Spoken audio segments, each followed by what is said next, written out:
Okay, so back to this basic array. Now I want to talk a little bit more about this sort that I'm using.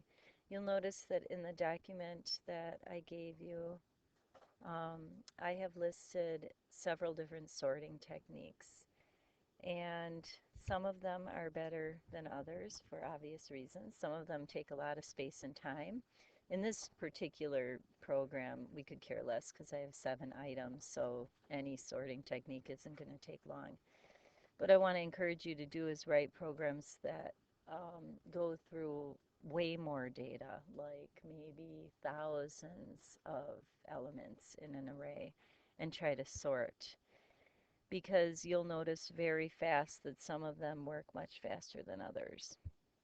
So in this program that I've written, the basic array, one thing that you could do is you could put in little debugging or little system out print lines to see exactly what I'm doing here. But notice that I have a nested for loop, and I'm comparing elements in an array that are right next to each other. And if one element is less than another element, then what I do is a little swap here.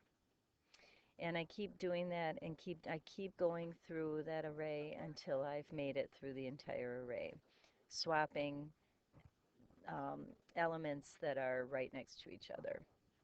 So when you look at the document, you can look for what that's a bubble. That's called a bubble sort. So everything kind of bubbles up to the top. And by the time you're done with the entire array, you'll be um, in order.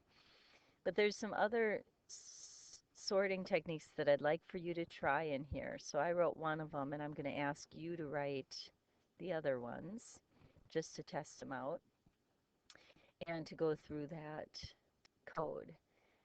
The other thing that I mentioned in there is searching techniques. So some searching techniques are better than others. I actually provided both the linear search and the binary search, which are probably the two most used searching techniques in programming that I've seen anyway. But there are others, and so I provided a link if you care to look at some others. There's plenty of stuff out there. So you can watch the next video where we'll talk more about those things in detail.